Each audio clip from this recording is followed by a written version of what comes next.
Il y a un travail fondamental pour déconstruire la propagande reçue par les populations parce elle est profonde. On le voit à la fois dans les milieux paysans qui sont là en train de lutter contre les gouvernements ou à qui, pendant des générations et des générations, on leur a demandé de déverser du glyphosate, des pesticides, j'en passe et des pires. Ah là, on le voit dans les milieux ouvriers qui sont désolidarisés, qui effectivement sont prisonniers des systèmes de syndicats, où effectivement le droit humain, le droit des travailleurs s'est émoustillé comme il est parti comme peau de chagrin.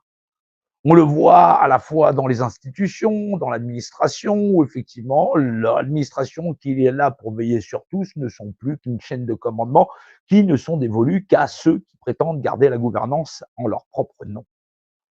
On le voit dans les ministères de justice, dans les cours de justice, on le voit dans les systèmes de répression, les révolutions, les mouvements populaires, les soulèvements populaires, où effectivement, lorsqu'on veut faire valoir sa liberté d'expression, ou effectivement son opinion tout en paix, on se fait massacrer à coups de matraque, et comment on se fait gazer, et comment certains se font éborgner et arracher les membres.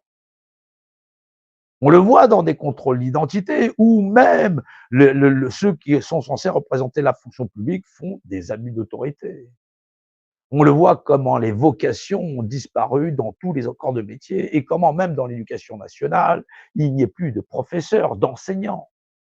Il n'y ait qu'un des tuteurs qui sont là pour faire régner la politique de l'État.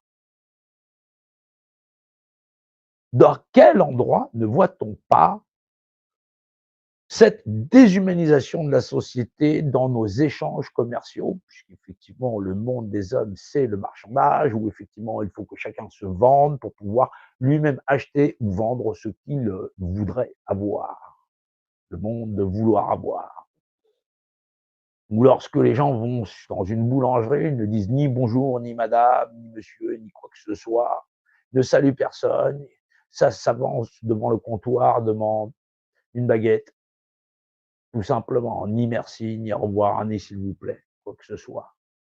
Ou quand les gens passent en caisse, tac, tac, tac, et on dit le prix, hop, tac, en espèces ou carte bleue. Voilà, il n'y a plus d'échange. Il y a des pays, c'est comme ça.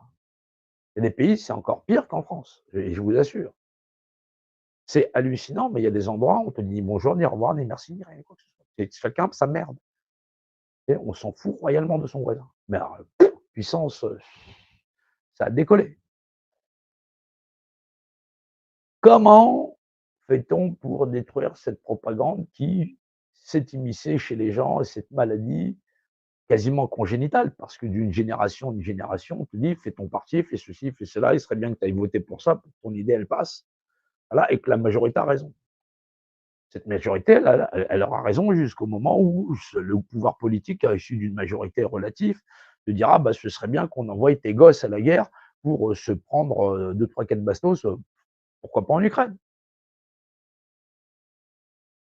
Qu'à la fois, la psyché psychopathe des hommes et que, encore aujourd'hui, l'espèce humaine, la race humaine, entre différents types de colorimétrie, s'appelle une race de l'une à l'autre.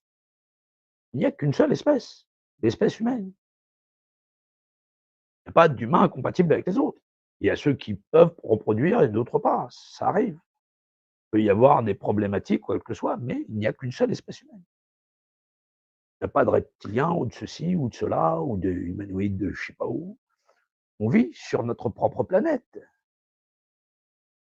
Mais s'il y avait des gens qui nous observent, là-haut, ici ou là, j'en sais rien. Les gens se disent: «Mais s'il y a des extraterrestres, pourquoi ils ne nous contactent pas?» Il faudrait vraiment qu'ils aient envie. Il faudrait vraiment qu'ils aient envie à regarder une bande de psychopathes, sociopathes partout sur la planète, qui réclament de leur propre vœu un contrôle total sur leur propre population, sur leur propre personne, puisqu'ils veulent le contrôle d'autrui. Donc quand ça leur arrive, ça leur va pas. Mais ils continuent à voter pour que des gens aient le pouvoir pour contrôler leurs promesses et ainsi de suite, leur pouvoir d'achat, ou ce que l'autre n'aura pas. Parce que c'est ça les votes aujourd'hui. Et c'est les riches qui s'en sortent le mieux, puisqu'effectivement, peu importe les élus que les gens vont avoir, ce sera toujours des cadeaux aux riches, au système bancaire et ainsi de suite.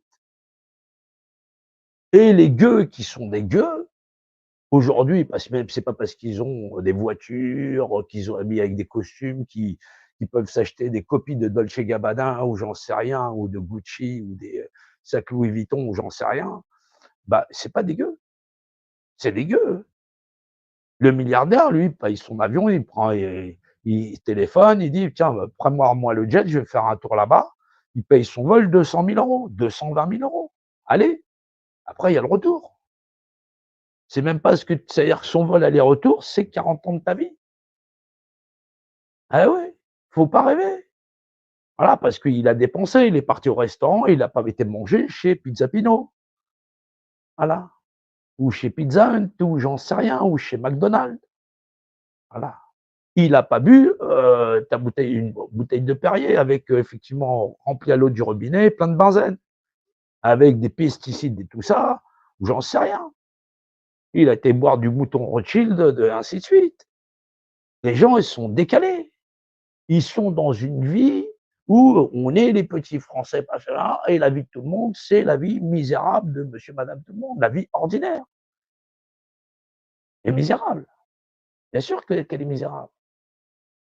Vivre avec des semblables tout en sachant qu'une partie de ces semblables sont juste bons à se réunir pour dire on va faire des lois pour ça, ça, ça, ça, ça, voilà, pour que tout le monde soit soumis à ces lois, psychopathe, sans connaître ce qu'est la nature humaine. C'est pas les questions, parce que là, on va te dire tu fais de la philosophie. C'est pas parce que quand tu commences à parler et que tu es un peu instruit et que tu as de l'instruction sur ce qui est, c'est ce qui est. Parce que le monde des hommes, c'est le monde des croyants. Faut pas se le cacher. C'est les gens qui croient. Du jour où ils sont nés, dans leur famille où ils sont nés, ils croient. Ils croient Dieu, ils croient ceci, ils croient cela, ils croient les gouvernements, ou ils croient pas, ils croient la télé, ou ils la croient pas. Ils savent pas. Le monde des hommes, c'est le monde des ignorants par excellence. Le monde des croyants, c'est le monde de l'ignorance. C'est ça qui est terrible. Croire que ça existe par Dieu, c'est pas comprendre que, à la fois, Dieu, c'est le principe d'unicité. Savoir que ce truc-là, il existe par Dieu, c'est défini, c'est une image qui est et possède un rapport d'unité. Ça existe bien par Dieu, en réalité. Dieu, c'est le principe d'unicité. C'est Dieu dans le verbe. C'est verbalisé par Dieu. Il est où le mystère là-dedans? Il est où le mystère? Chez les Anglais, on dit par God, globaliser une organisation définie. Pourquoi? Parce qu'effectivement, toute chose définie est une organisation, est un point dans l'espace.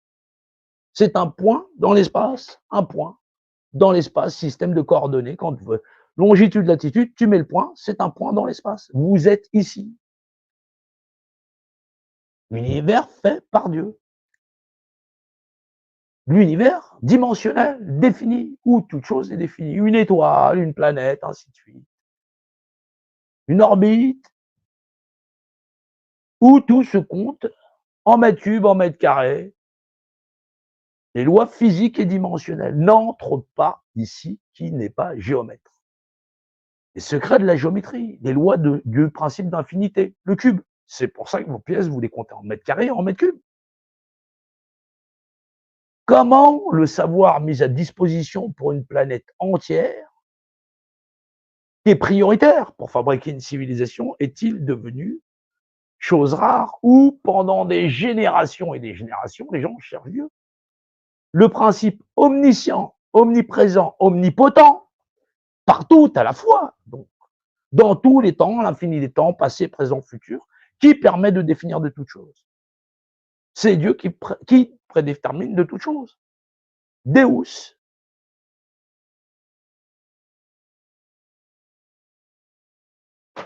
C'est pourtant pas compliqué, le savoir. Le savoir, vous le voyez de vos yeux.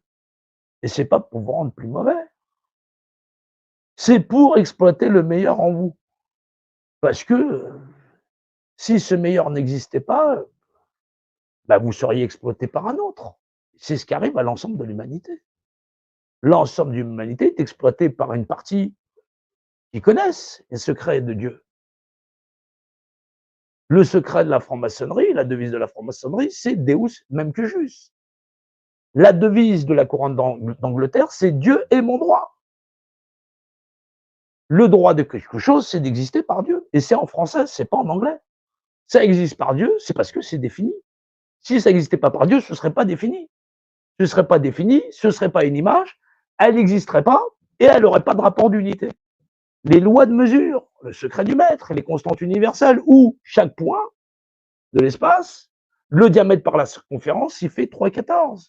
3,14, c'est le chiffre qui régit l'infini.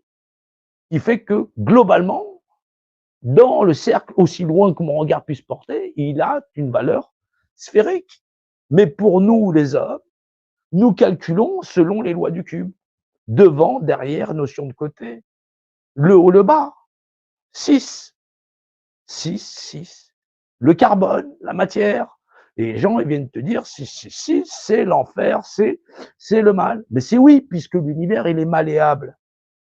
Il y a des gens qui ont écrit des grands textes, qu'on a fait, qui sont devenus des livres, des dogmes, avec une certaine manière d'écrire et une finesse d'écriture où, si tu sais pas lire, malheureusement, tu lis comme des hommes.